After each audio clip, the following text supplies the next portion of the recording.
అందమైన నదీ ప్రవాహం ఒడ్డున రాజేష్ కుటుంబం నివాసం ఉంటుంది. రాజేష్ తండ్రి పేద కార్పెంటర్. ఎప్పుడైనా రాజేష్ తండ్రి కార్పెంటింగ్ పనులు చేస్తున్నప్పుడు రాజేష్ కూడా తన తండ్రికి సహాయకారిగా ఉంటాడు.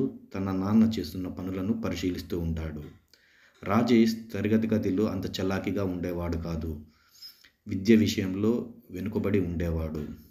కానీ రాజేష్ దగ్గర పట్టు విడవని నైజం ఉంటుంది. తన తండ్రి రాజేష్ను చాలా ఆప్యాయంగా చూసుకునేవాడు. దానికి బదులుగా రాజేష్ తన కార్పెంటర్ షాప్ను మార్చాలని, ఎలాగైనా డిస్ట్రిక్ట్ స్పోర్ట్స్ అకాడమీలో జాయిన్ అయ్యి తన తండ్రి కార్పెంటర్ షాపును ఆధునీకరించాలని అనుకుంటాడు.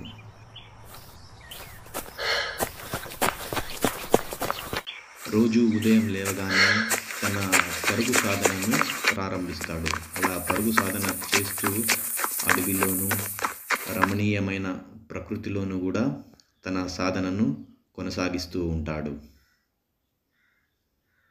కొన్ని సందర్భాలలో సాయంత్రం వేళ కూడా తన పరుగు సాధన చేస్తూ ఉంటాడు రాజేష్. ఎప్పుడు తన గ్రామంలో పోటీలు నిర్వహించిన 2-3 స్థానాల్లో నిలిచేవాడు.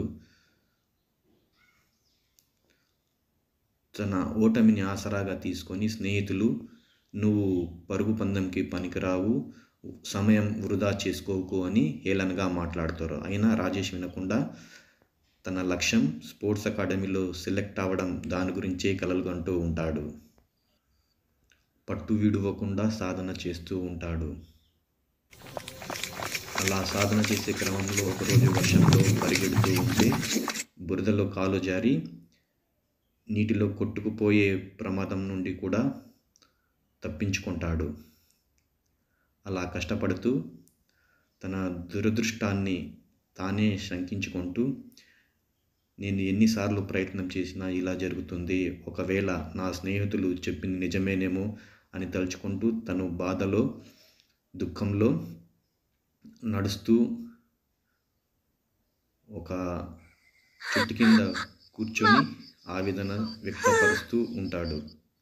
అటు నుండి ఒక రైతు రాజేష్ ఏడుస్తున్నది గమనించి అతని వద్దకు వచ్చి, బిడ్డ, నువ్వు ఏడుస్తున్నావు, ఎందుకు, కారణమేమి అని ప్రశ్నిస్తాడు. అప్పుడు రాజేష్, నేను పరుగు సాధన చేసినప్పటికీ ఓడిపోతున్నాను అంటాడు. ఆ రైతు రాజేష్ను వెదురు చెట్ల వద్దకు తీసుకుని వెళ్ళి, రాజేష్, ఇప్పుడు నువ్వు చూస్తున్న వెదురు చెట్లు మొదట్లో 5 సంవత్సరాలు వేర్లు భూమిలో పాతుకునేంత వరకు కనపడవు. తర్వాత కొన్ని వారాల్లోనే చాలా ఎత్తుకు పెరిగిపోతాయి. ఇప్పుడు నువ్వు కూడా అదే స్థితిలో ఉన్నావు. నీవు నీ వేర్లను దృఢంగా ఏర్పరచుకున్నావు. నీ పట్టు వదలకు బిడ్డ అని బదులిస్తాడు. రైతు మాటలు విన్న రాజేష్ తన సాధనను మళ్ళీ కొనసాగించాలనుకుంటాడు. మొబైల్లో ఎక్స్పర్ట్స్ రన్నర్స్ ఉపయోగించే టెక్నిక్స్ అన్నీ చూసి రన్నింగ్ నేర్చుకుంటాడు. బ్రీతింగ్ టెక్నిక్స్ ఎలా ఉపయోగించాలో కూడా నేర్చుకుంటాడు.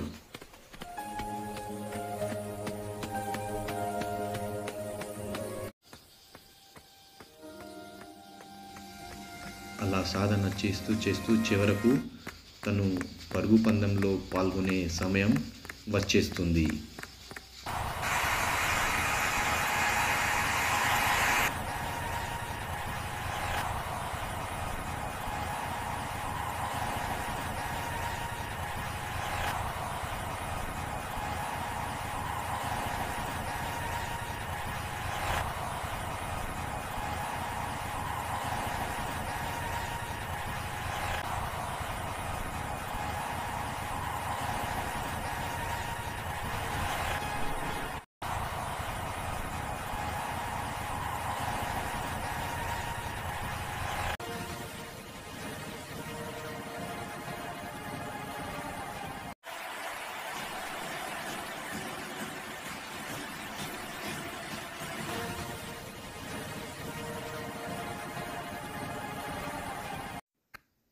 అలా పరుగు పందెంలో గెలిచి స్పోర్ట్స్ అకాడమీకి సెలెక్ట్ అవుతాడు.